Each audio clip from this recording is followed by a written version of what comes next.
You're listening to Choose FI Radio. The blueprint for financial independence lives here.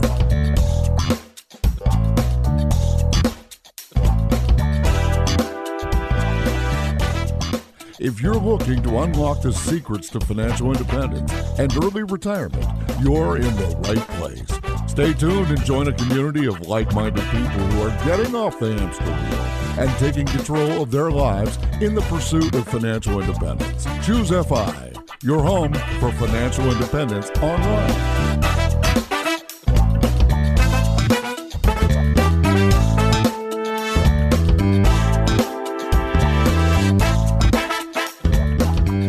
It's always fun to take a look at this equation.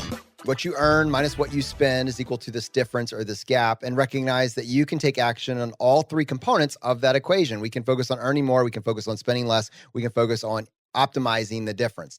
We try to point out when we're leaning into one section or another, but the point being, you don't have to just do one thing, you can do all of it. You can do some of it simultaneously, you can do some of it in steps as you start to acquire more bandwidth. Today, we're going to talk about increasing income. And in a way, we're going to talk about it in a way that we haven't covered in any significant way up to this particular point. We are going to talk about creating a digital course, digital IP, taking a skill that you possess, that you've crafted, maybe through years working in corporate America, maybe just an interest-led learning where you went down a rabbit hole and acquired significant skills and got to the point where you could teach it and realized you could actually teach this for perpetual revenue. I hate to use the word passive income because I don't think what we're going to discover is that this is passive, but your time is separated from your money. So today we're getting the opportunity to speak with my good friend, Jacques Hopkins. Jacques has actually generated $1.7 million in revenue from creating a course around something that he is passionate about and knowledgeable about. And what I love about the course that he created is it's an interest-led skill that he developed and not what you think. I mean, I'm sure all of you are like, how do you make $1.7 million? You know, there's only a few different things that you could do to generate that sort of revenue. Jacques created a course around teaching people how to play piano in 21 days.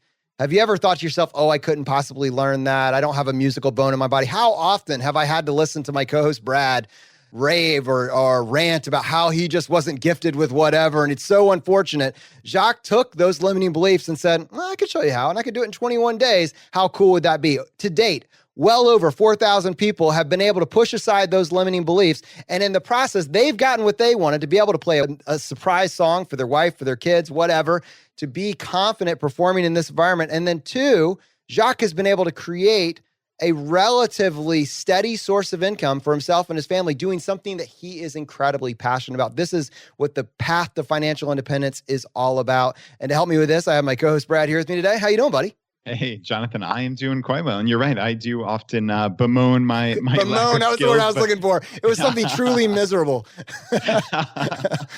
But no, this is an incredible story. And I'm curious to talk to Jacques about the intersection of skills that you already have in existence and new skills that you need to learn to bring that to the wider world, right? Because undoubtedly, he has learned so many things about building online courses, about how to even just take payment. Think about that. You're a piano teacher, and now you're building a course that has brought in $1.7 million of gross revenue.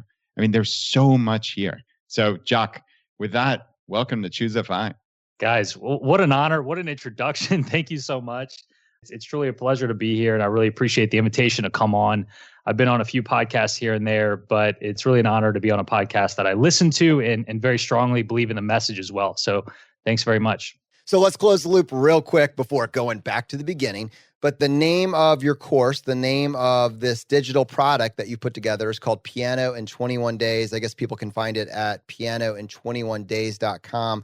When I hear about a skill set like this, I think to myself, well, this person probably got a degree in music theory, a master's, a PhD. Like, this has been your entire life. Is that true? It's very much not true.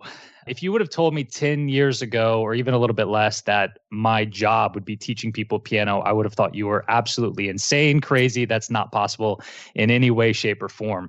I have a degree in electrical engineering. In fact, I went on after getting that degree to be an electrical engineer for 8 years. And There was a lot of luck in my story because I never actually taught anybody in person to play piano before I took my relative skill of piano online and started teaching people online. So no, I certainly didn't take a traditional route with a lot of music background and music education. And there are plenty of other online piano course instructors that do have like the PhDs in music and all that. And that's actually one of the things that sets me apart and makes me more relatable to a lot of people out there that want to learn piano, because they don't want to be some piano aficionado. They don't want to be a concert piano.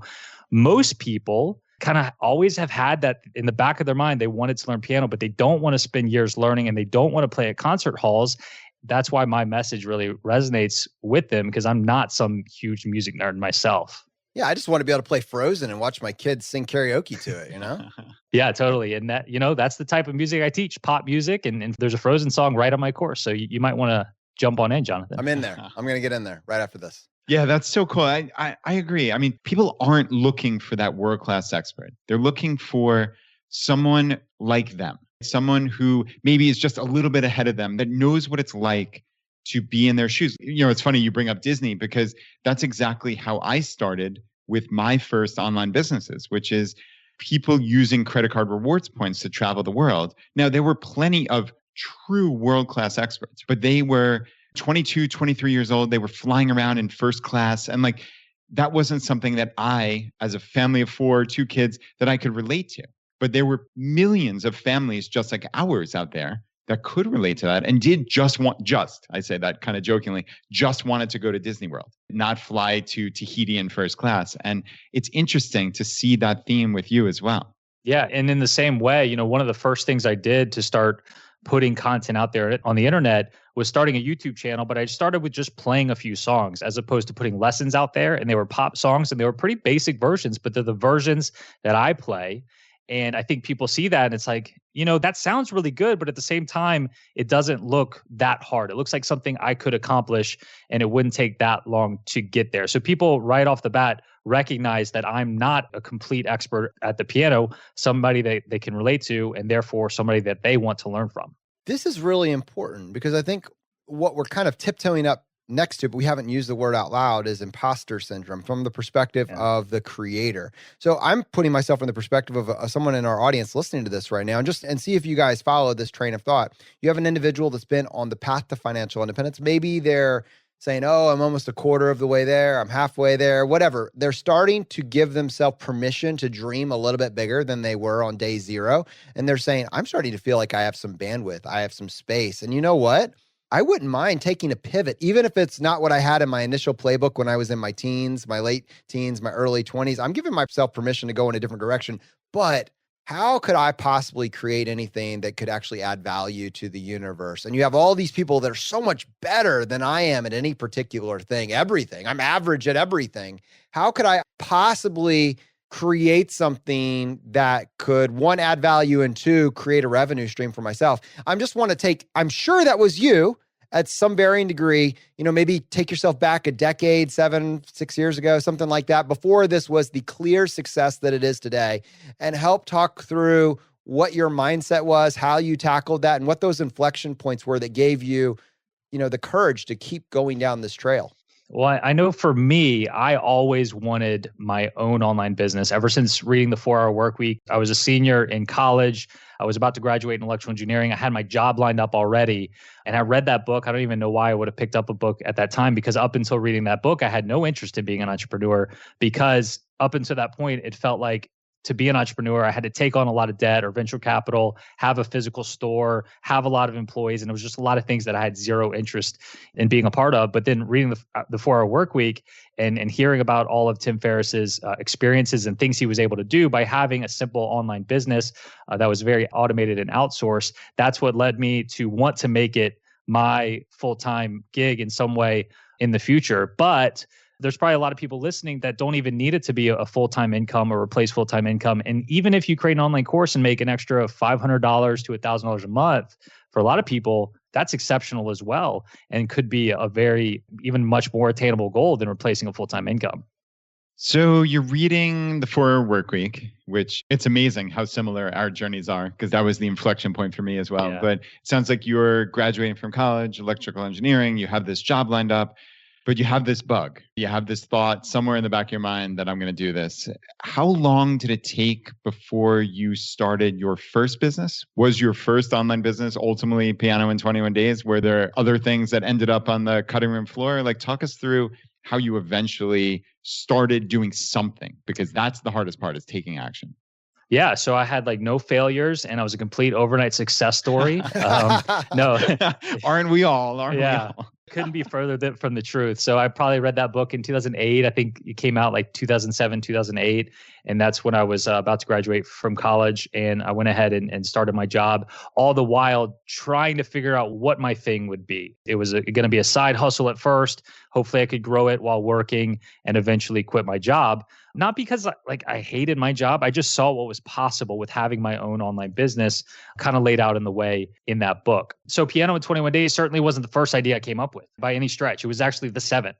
I started 6 different other things trying to kind of model after what I was reading in that book. And all 6 of those things failed. Like, they weren't huge failures, but basically none of them ever made $1 for various reasons. And fortunately, I learned things along the way with each one. There was a couple of different ones where I tried to kind of invent a physical product that created a whole bunch of headaches that I had no interest in dealing with, like, finding manufacturers and having inventory and shipping things out and low margins.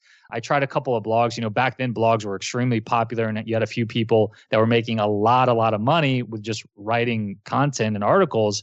Well, I quickly realized, and I should have known this already because of how badly English. I wish we could just dissect that sentence. I feel like there's something there for English teachers everywhere.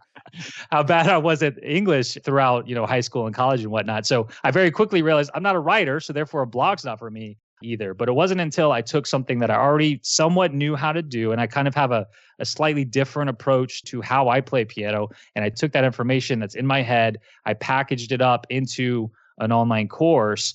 And that's, with Piano in 21 Days, that's the first $1 I ever made outside of a paycheck. And so I was just keep grinding, keep trying things till eventually I found what worked. And even once I found what worked, it still took a while for that thing to work, if that makes sense. Like, it was several years after I got the idea before it was making any real money. The first $1. Tell me how, because you had 6 ideas that you to make a single $1. And then this idea, you made your first $1. What generated that $1?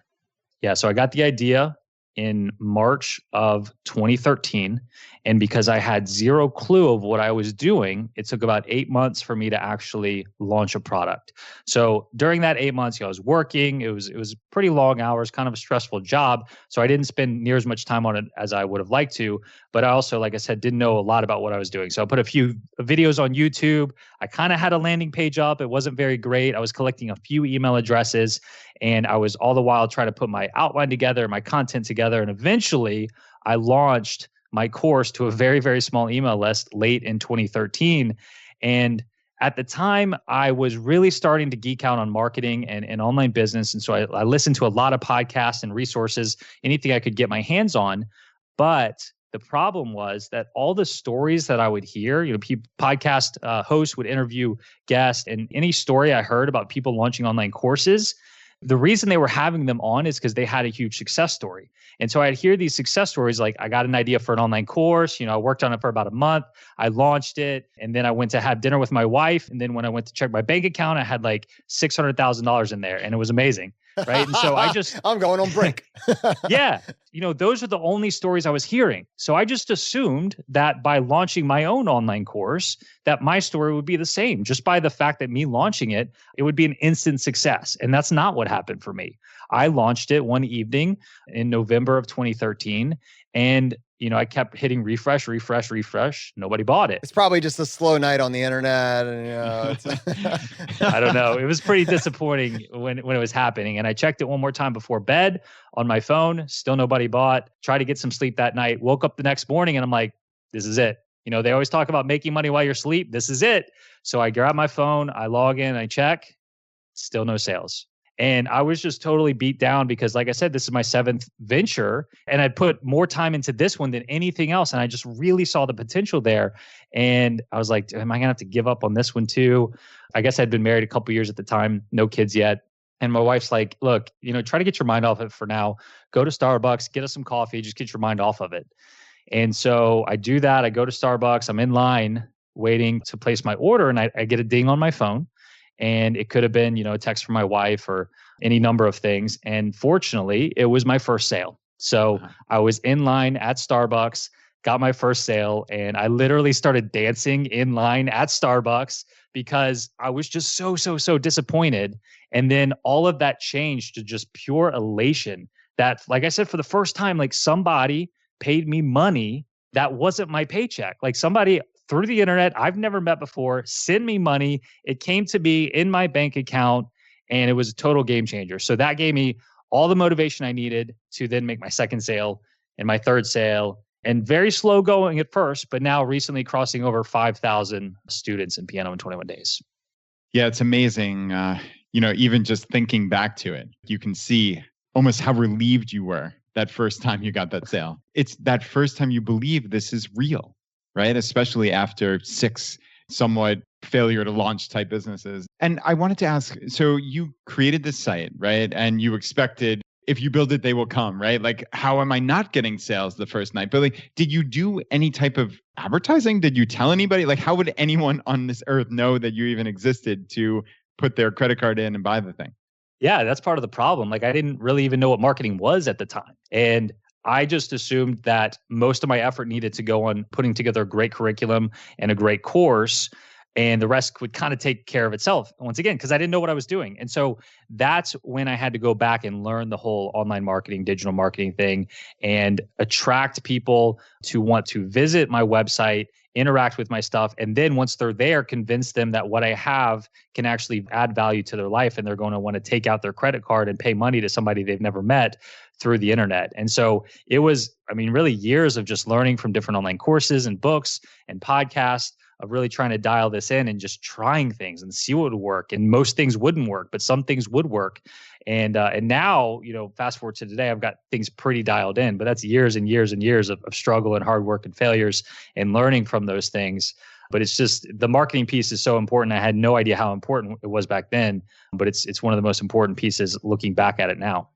Yeah, I'm curious. So, we always talk about the value of connections in life. And I know I've seen this throughout my online journey of, I can't really point to specific tactics that have worked well for me, like getting ranked highly in Google or figuring out Facebook ads or something like that. But I can point to specific relationships that I've had that have helped propel me forward. I'm curious, in your journey, because everyone's journey is obviously extraordinarily different, would you credit mostly individual things you learned in courses, like tactics that have worked? You said you have it dialed in now, or like where in the spectrum is it tactics versus relationships for you? Oh man, what a great question. It's a lot of both, because I wasn't really shy about reaching out to other people who seemed to be succeeding at a higher level than I was. And so even some of the podcasts I was listening to at the time, I would reach out to some of them and ask them simple questions. And by doing that, it led to opportunities to come on podcast and be interviewed. And then from there, that would turn into other relationships. One person I reached out to pretty early on was a guy by the name of Nick Loper, asking for some advice about an ebook that I had. And then he had me on his podcast several years ago. And then that led to an article written about me on NerdWallet. And then Tim Ferriss got word of that article and linked to me in his monthly newsletter. And then that generated a whole bunch of traffic as well. So both reading books, listening to podcasts, learning from sources like that, but also, whether it's luck or not, building relationships with certain people as well, both have been a huge part of my success at this point. Yeah. And Jacques, we actually had Nick Loper on our podcast on episode 101, which was finding your side hustle idea. So yeah, he's certainly a friend of Choose FI. And you mentioned luck in there a couple times. You've actually brought that word up twice, at least in the first little bit here. And it is interesting, the intersection of luck and preparedness and skill building. There is obviously some aspect of that. And I've seen that in my own life, but I think it's to some degree, you make your own luck. You're building these skills over years. And I think that kind of ties into kind of going back to what we were talking about before that Jonathan asked about imposter syndrome. You said piano was something that I think you said, a quote, somewhat new, which is a funny way to describe someone who has had 5,000 people join a course to learn piano, right? But instead of looking at that as a negative, I personally think it's a positive because, again, people can relate to you. And you also can put yourself in that beginner's mindset, right? Of, man, if someone's just learning, maybe just like me, even if you had taken piano for years and you're being self-deprecating here, like you can put yourself in that beginner mindset. I would love to hear you really dive into imposter syndrome and the skills you had and how you believe that you could create something of value. Great question. So let me tell you a brief version of my piano story and why, to some extent, I am qualified to teach this stuff. I'm just trying to say that you wouldn't want to hire me to play at a concert hall. So my parents put me in traditional piano lessons when I was 5 years old. And I know a lot of people take piano lessons when they're a kid and maybe take it for a year or two. It kind of fizzles out. For me, I was a very shy kid, very people pleaser, wanted to please my parents. And so I stuck with those lessons for 12 years, even though I absolutely hated them. And I hated them because I didn't like my teachers. I didn't like the song selection. I didn't like sheet music. I didn't like practicing. I didn't like scales. There's so many things I didn't like about that, but yet I stuck with it just to kind of make my parents happy. And so it should be no surprise looking back that after 12 years of piano lessons, I look up and I could only play 2 songs on the piano. And I didn't even like those 2 songs. And it just kind of hit me one day. I was actually at this retreat with my church and there was a piano where we were. And so somebody knew that I took piano lessons. They asked me to play. And so I played a song and they were like, oh, do you know anything else? I played another song. You've come to the end of your list. Yeah, I was done. I had nothing left. And it took that moment to realize that I had nothing left. And like I said, I wasn't even very fond of those 2 songs to begin with. And so I'm like, what have I been doing for 12 years? Like, this is ridiculous. And what happened next is there was another guy there who knew how to play piano. And so he sat at the piano next and he played pop songs. He played a Linkin Park song and he actually played a Britney Spears song on the piano. I specifically remember that. But then he played it was like a church retreat. So he played an Amazing Grace song and he's the same age as me. And so I took that as an opportunity to figure out what he was doing.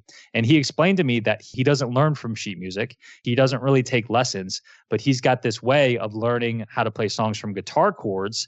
And then you have to add in this concept of improvisation within to make it sound like a full and complete song. So I really studied what he was doing that night. And I went home from that retreat and I was like, look, Mom and Dad, I'm done with these piano lessons, but I'm not quitting the piano. I'm going to dive into this different way to play the piano. And so over the next few years, I went off to college and I brought a keyboard with me and I'm very left brain, very, analytical engineering. And so I kind of broke this whole thing down, figured out my own formulas, ways to do that. And for years, it was just how I enjoyed playing the piano before I ever thought about teaching it to other people. And so because of my 12 years of struggle, and then at 17, 18, 19, 20 years old, for the first time in my life, I was actually enjoying playing the piano. It was really a game changer for me as far as the piano goes. And then years later, while I'm trying to come up with an idea for an online business, I actually found myself procrastinating with whatever, the 6th business was that I thought I should be working on by playing my piano because I enjoyed it so much. And it just hit me one day, early 2013. I'm like, if this is what I come to when I don't really want to do anything else, then I wonder if I can make a business out of the piano. And that's how the idea came for the online piano course. But then, tying this back to what you were saying about imposter syndrome, I had to start putting myself out there on video. And that was so scary, especially for an introverted engineer. And so you can go back and look at my first videos on my YouTube channel on Piano in 21 Days. I was not going to be showing my face. It was just the overhead camera. It was a little bit crooked. Several of the videos, there's like a thunderstorm outside. Audio quality is horrible. But I put some content out there, even though, and my voice was probably cracking because I was so nervous. But I put it out there and the content was good. And those videos are still up there and still get traffic here and there. And so getting through the imposter syndrome came with just repetition and doing it more and more.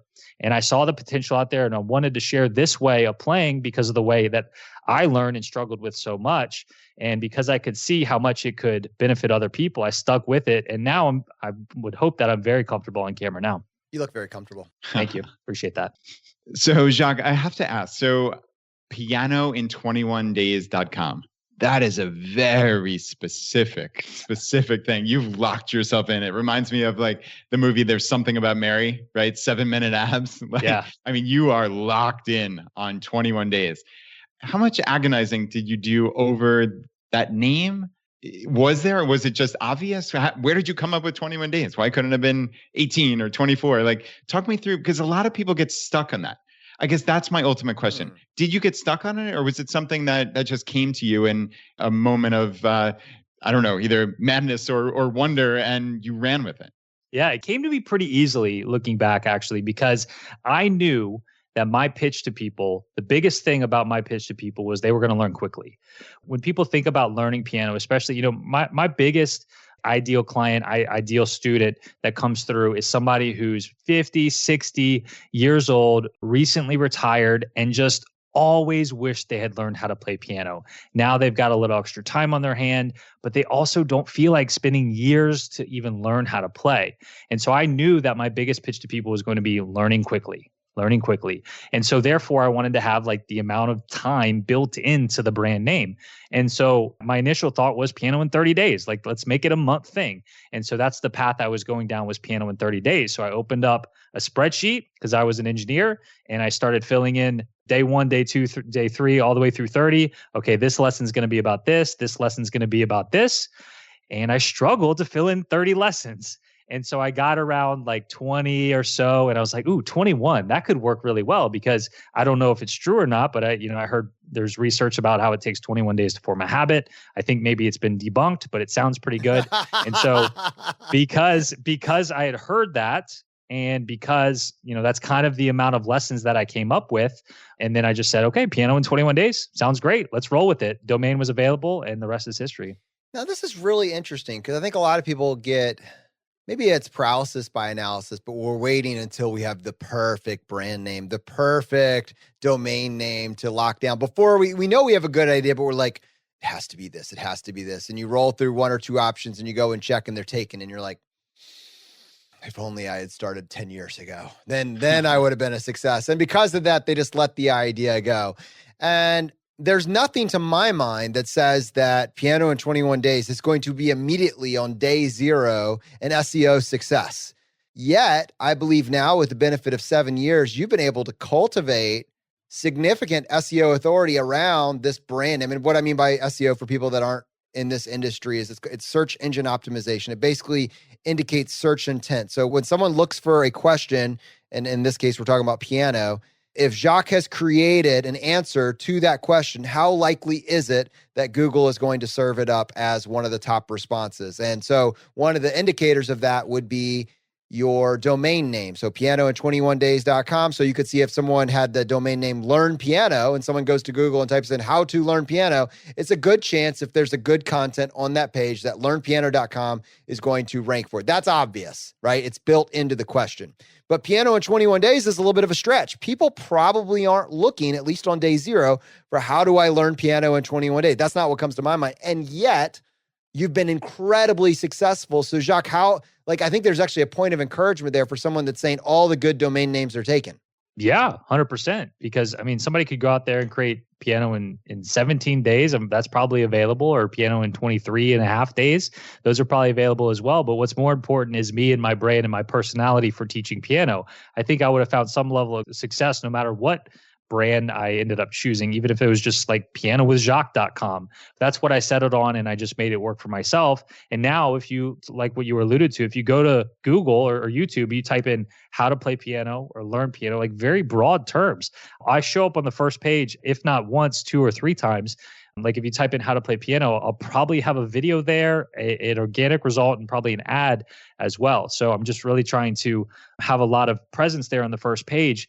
And to your point, like one of the top results for years was a pianolessons.com link. And I've been trying to, surpass them for a while, because they're more just kind of generic. Somebody goes in, I need piano lessons or piano lessons near me. That might be more relevant. But, Google has obviously gotten better at rewarding the best content, the most valuable content.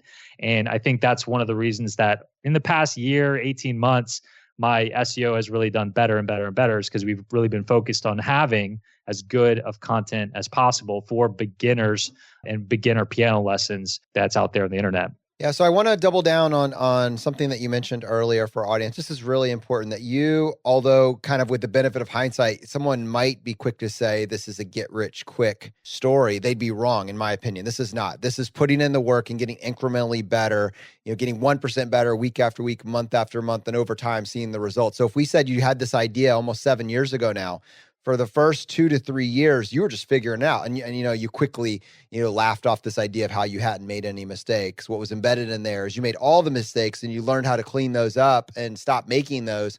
And I'm curious, look at those first 3 years. And I believe my understanding is there wasn't a lot of revenue those first 3 years.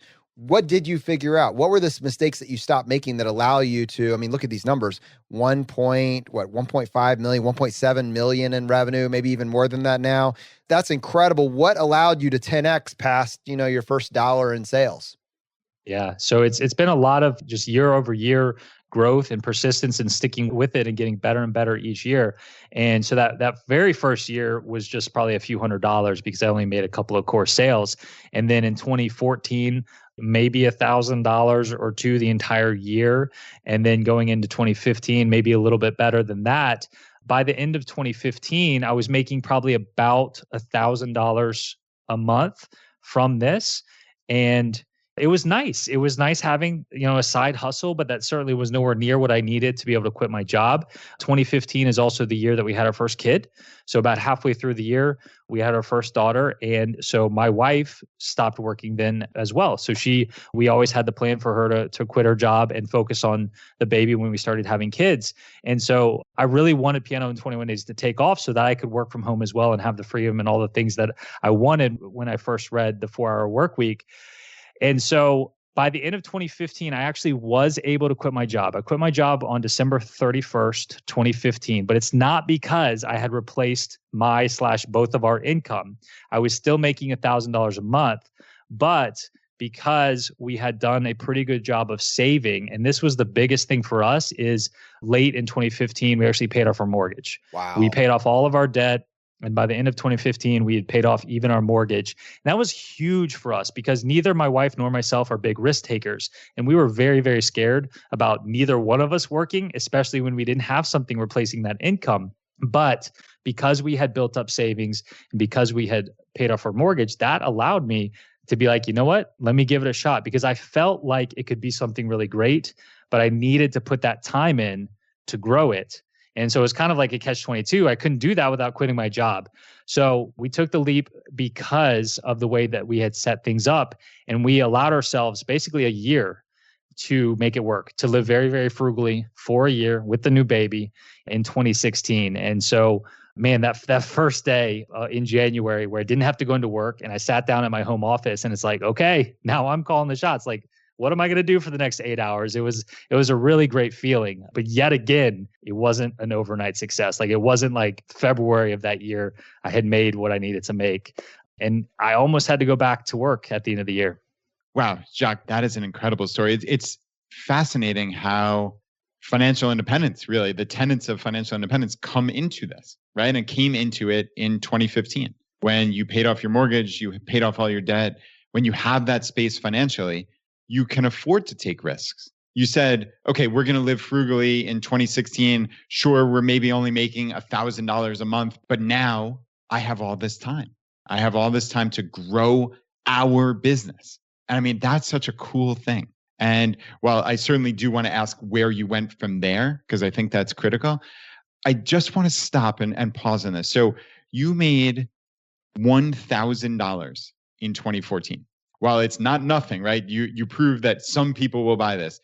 It's pretty close to nothing in the cosmic scheme of things. And for that person out there who's listening to this, who is thinking about starting a business, who maybe just started and they're thinking about giving up, I'd love for you to think back to that time if you can. And how did you stick with it? How did you stick with it through 2014 and 2015 when you made 13,000 combined in 24 months? Like, what gave you that motivation to keep going forward? Right. Was there any world in 2014 or 2015 where you thought here in 2020 you'd be able to share how you were able to build $1.7 million in revenue. Was that even a number that was in your world?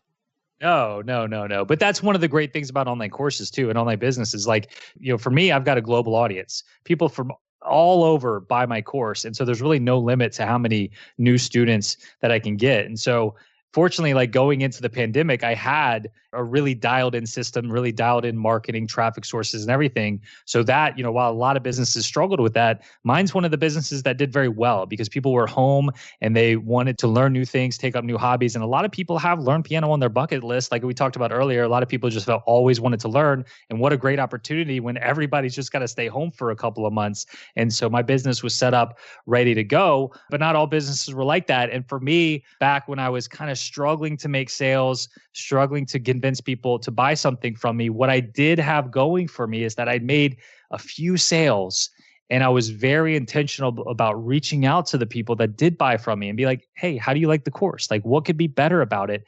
And for the most part, the feedback was positive.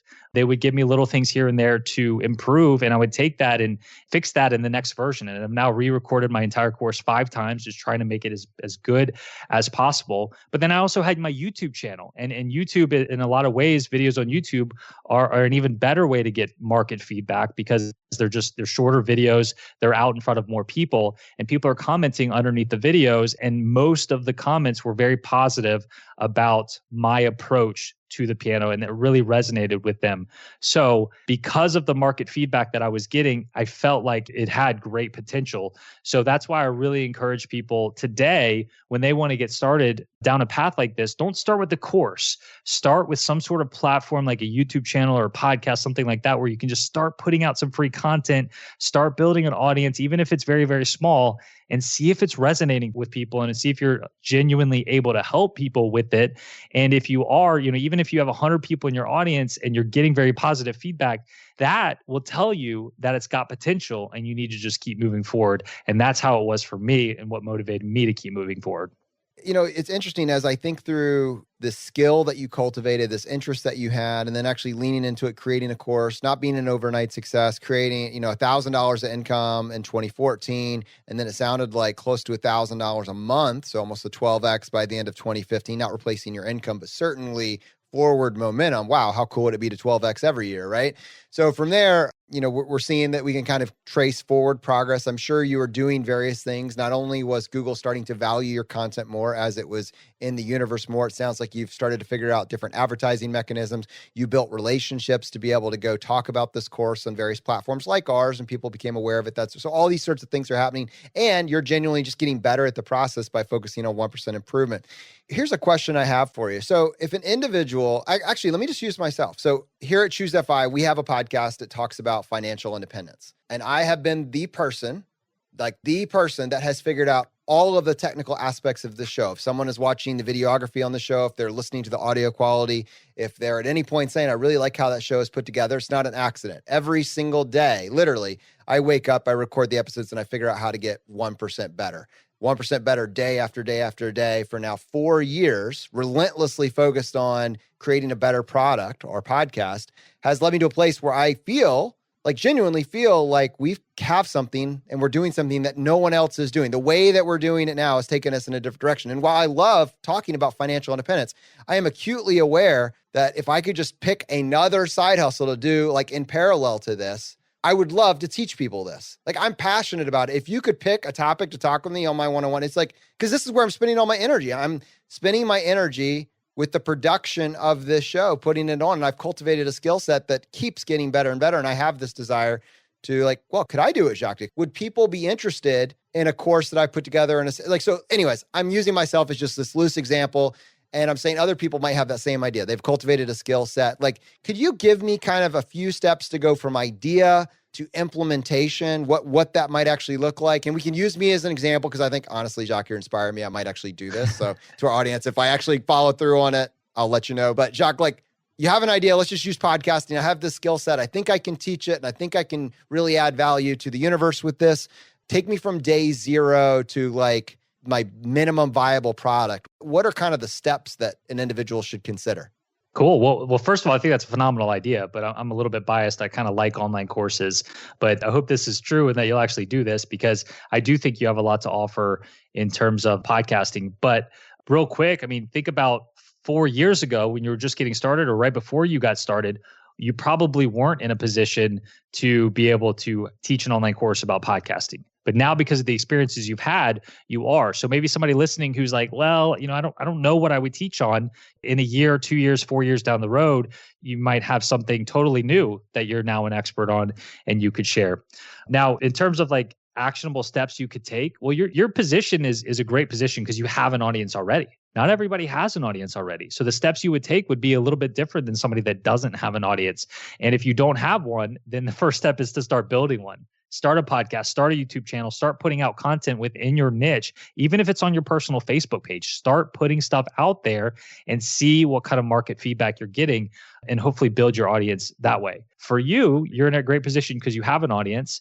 And then we have to have a course, and we have to have some sort of funnel into the course, some sort of sales and marketing funnel into the course. Because what doesn't work that great is just creating a course and then having a basic like landing page, sales page that says buy now. You've got to really warm up the lead and nurture them, build rapport with them through what's called a sales funnel. And that's exactly what it does in order to lead them in a hopefully not very salesy or scammy way to the sale. So for you, Jonathan, who does have a very good audience, what I would do if I were you is I would kind of outline a course of some sort that you want to put together. Don't record the course. That's not the first step. Just kind of outline it, figure out what kind of benefits somebody is going to have by taking your course. Think about what your ideal student is, what their situation is before taking your course, and then what you want them to look like after they finish your course. That's their transformation.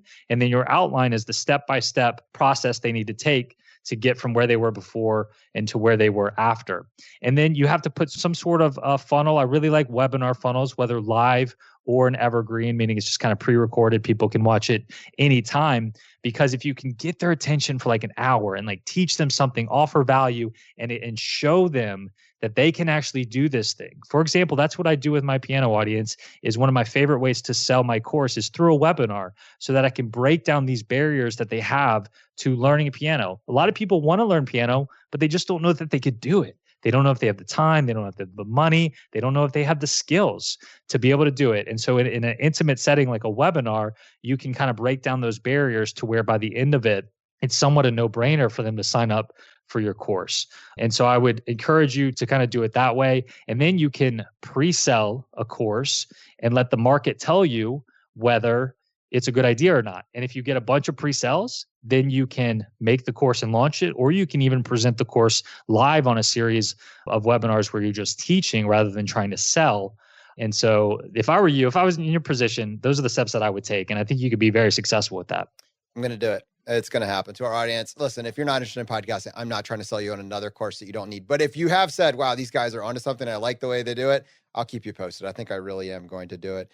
Jacques, I just wanted to set this up real quick because while in your case, you did a course around piano, what become very clear to me, is that you have created and become an expert at building a system, which is why you're so valuable. Like, this is not about how to create a piano course today. That's not at all what we were talking about. We're talking about how to take a skill and turn it into a digital course. And Jacques, I think you realize that along the way. This isn't the only thing I'm good at piano. In fact, the skill set you've really crafted behind the scenes is this process, which kind of leads us into this next inflection point in your own personal journey.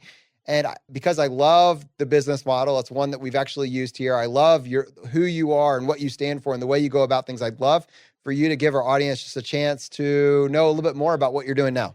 Yeah, so I eventually started another brand, and that's because I just developed this big passion for marketing and specifically for online courses, because I've been, just like I struggle with piano, like I've been there struggling with my course too. And so there's so many people out there that have knowledge inside of them. They have a gift. They're an expert in something. They can share that, but they're not so good with the marketing side and the sales side. And you could have the greatest course in the world, but if you don't know how to market and sell it online, it just doesn't matter. And so because eventually, once I built up Piano in 21 Days and started hiring a team around me, outsourcing and really dialing in the systems, I had some extra time on my hands, and I had developed this new passion of how to run a successful online course.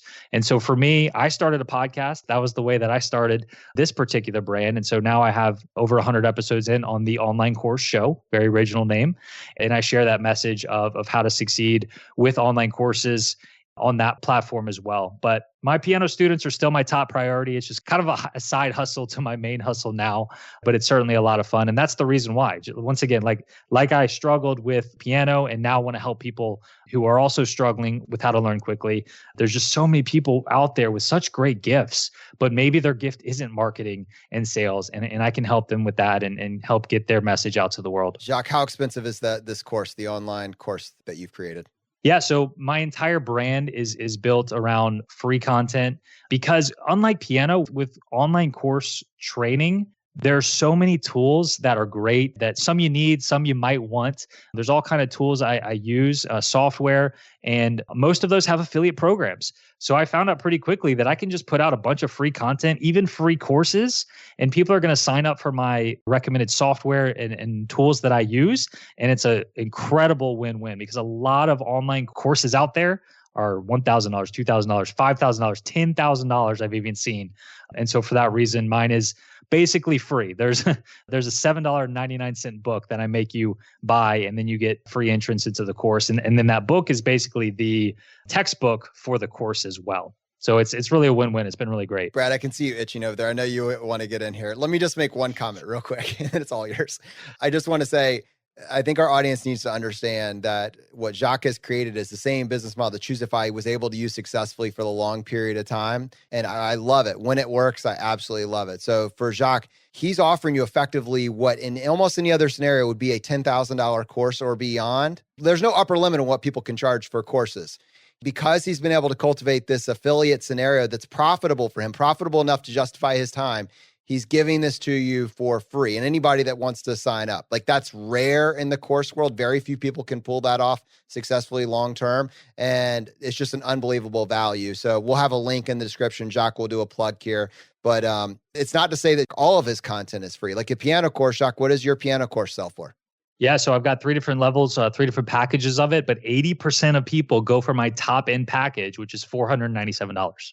So yeah, I just wanted to say the value proposition there. So if you're creating a course, we're not on this call telling you need to make your course free and you have to figure out affiliates. It's an option. Jacques is not just totally doing this from the generosity of his heart. He's not just giving it away. He's recognizing it's a value proposition. And how cool would it be if he could make enough to justify his time while giving this to you for free? In another scenario, like a piano scenario where the affiliate model isn't as strong, now he's placing a value on his time and he's selling that. If I were going to create a podcast course, I would have a price tag attached to that. It would justify the time and commitment and energy and resources that were put into that. There's a lot of different ways to go about this, and you're not limited to just one, but it's just really interesting to see how that value proposition, and we'll recognize that if you're listening to this call and your big takeaway was, I want to learn how to do a course. How expensive does it need to be? There's a million options out there for people that are trying to charge you for it. Jacques has given you, in my opinion, one of the highest quality ones that's out there, and he's giving it to you for free because he's figured out a way to do this. So Jacques, how can someone sign up for your free online course? Yeah, man, I appreciate that. I didn't know you were going to do this very nicely put plug. I appreciate it very much. The site is theonlinecourseguy.com, and you can just click on programs at the top. And then, of course, there's the podcast, The Online Course Show, which has most of the free content there. You can learn a ton from there as well. But if you want a step-by-step program for beginners, then yeah, check that out at theonlinecourseguy.com. I also have another program for people who already have courses and are looking to scale it up or maybe work on automation and outsourcing and save some time as well. And there's also a free model for that one as well. I was just looking for a way to differentiate myself from other online course coaches out there. And one thing I've actually noticed lately, and there's a lot of great online course coaches out there, and I follow a lot of them. But one thing I've noticed lately is they're always talking about things they've learned and numbers that they use from within their online course. I got an email from somebody a couple of days ago who I'm on their email list, and they talked about how they just crossed over $10 million in their online course. But that's their course on courses, right? And so for me, like my pitch on this side of my business is I'm going to share information about my online piano course. Like that's a niche. People understand piano. And so I will always be transparent about my business and share those numbers with my online course audience. And I hope that's something that can kind of set me apart. Now, one bad thing maybe about that is that like I said earlier, my focus is still on my piano students. So I'm not able to offer as much of my time to my online course students, but that's kind of the trade-off you get, is that you get to see the insides of a successful online course that's not teaching people how to make money. Yeah, this is great. I love the methodology of win-win. I think that's how you approach it. I also love how you have a lot of FI background, right? You're a member of the FI community. You think about it clearly, even when you're describing to Jonathan about him, hypothetically building his own course here it reminds me of hearing Alan Donegan from Pop-Up Business School and the Rebel Entrepreneur podcast.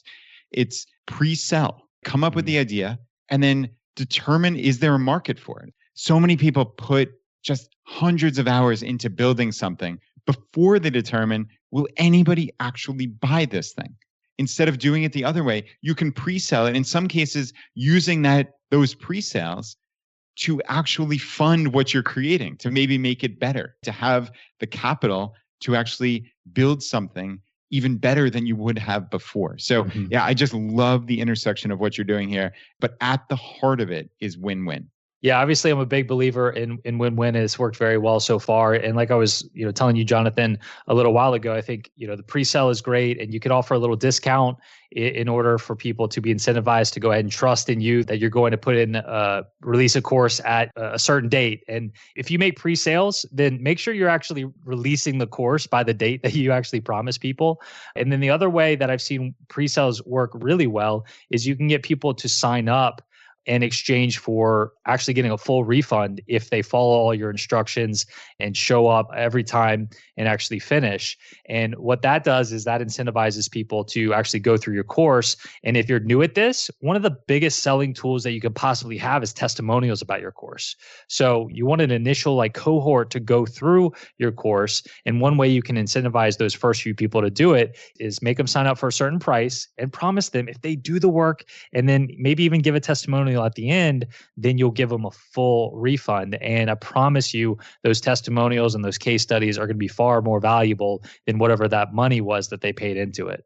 This is interesting. So what you're saying is, for an individual that's trying to get their course off the ground, that maybe doesn't have their audience yet, they don't know if there's demand, they're going to friends and family. And the problem that we're stating initially is sometimes if you just give your course away for free, people don't show up, they don't take it seriously, something like that. Your real goal at this time is market research to see if you're delivering and get true feedback from your audience. You're saying if that is where you're at right now, what you can do is you can charge the full ticket price for individuals, and then promise on the front end that if they go through the course, they do exactly what they say they're going to do by committing, they complete it, they give you the feedback, they do the testimonial. At that point, you will give them up to a full refund. And the incentive for you at that point, as this course creator, potentially getting into niches now, you've actually had people run through, you have real feedback, potentially you have a real video testimonial. And again, going back to your early days, so 2014, 2015, if you had refunded the 2 or 3 courses you had early on, that doesn't really affect the fact that right now we're talking about $1 million, $1.5, $1.7 million in revenue.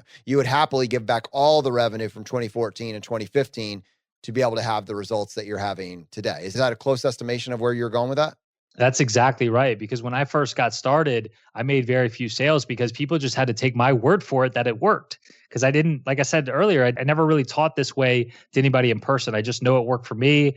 People were starting to like some of the YouTube content I was putting out, but there was no real case studies or testimonials or anybody that could vouch for the course initially. So those first few people that initially signed up were completely basing it on my pitch and trusting me that it was going to work for them. But if I would have, tried to let those first 5 or 10 people in exchange for, if they actually completed the course, I'd give them their money back. And then maybe I could use some of those testimonials. I think I would have found success a lot sooner by including testimonials much, much sooner in my sales process. So Jacques, I want to circle back to financial independence. As a result of this course, this line of business that you've been able to create for yourself, you're either at or so far on the way that it's, you've already created the lifestyle that you want, right? Nothing's really changing based on your net worth. What are you doing with that freedom? Like, what are you and your family doing right now in 2 hours? Tell us a little bit more. Yeah, tomorrow morning we're renting an RV, going to all kinds of national parks out west. We're still a little bit of quarantine. There's still issues going on. Seem to be if you're going to take a trip, this is a good one to do. We were actually supposed to be in France right now. We were supposed to be in France for a month, but that obviously got canceled a few months ago. So that's really exciting that we can do that. And my business is very seasonal these days. Like I'll go through seasons of growth and trying to implement new things, re-record my course, because I never wanted to fall behind. And I genuinely love my work. I love helping people learn piano. I love helping people with online courses. But because of the way I've set things up, I can take seasons of not doing much work at all. And that's exactly where I'm at right now. Is we're about to rent an RV as a family of 4. I've got 2 little girls now, and we're just going to drive around, go to national parks, and hopefully have an awesome family summer vacation. Yeah, Jacques, that is incredible. And that is what this is all about, right? At the end of the day, this is what financial independence is about. This is what entrepreneurship is about. It's about designing a life that you want to live into. And I just commend you, and I'm excited for that trip. I can't wait to hear more about it. So that's super, super cool. Thank you so much. And I put in the work in 2013 and 2014 and 2015, a little bit in 2016 and so on. And it's really paying off here, the past couple of years. And so it's definitely not a get rich quick thing. You definitely have to put in work, but if you do it the right way, like it can be very, very rewarding down the road. All right, Jacques, people listening to this, they're inspired. They meant to write it down, but they missed it. What's the best way for someone to find out more about your show, your content? Just tell us the places that people should go if they want just to find out more about what you're doing. Awesome. I appreciate that. Yeah, it's pianoin21days.com. And then it's theonlinecourseguy.com, where you can search up the online course show in any of the podcast platforms. Jacques, thank you so much for joining us on the show today. Absolute pleasure, guys. Thank you so much. All right, guys, I hope you got value from today's episode. Go ahead and press subscribe on the platform you're listening to this on, whether or not it be Overcast, Spotify, Apple Podcast, your random third-party podcast player of choice. Just press subscribe. It lets the provider know you're getting value from the show and you want to be here when we produce additional content. Let's all be excited by the fact that we have the entire rest of our lives to figure out what is it that we're interested in and do more of that. You can make money doing something that you love. The fire is spreading, my friends. We'll see you next time as we continue to go down the road less traveled. You've been listening to Choose FI Radio Podcast, where we help middle-class America build wealth, one life hack at a time.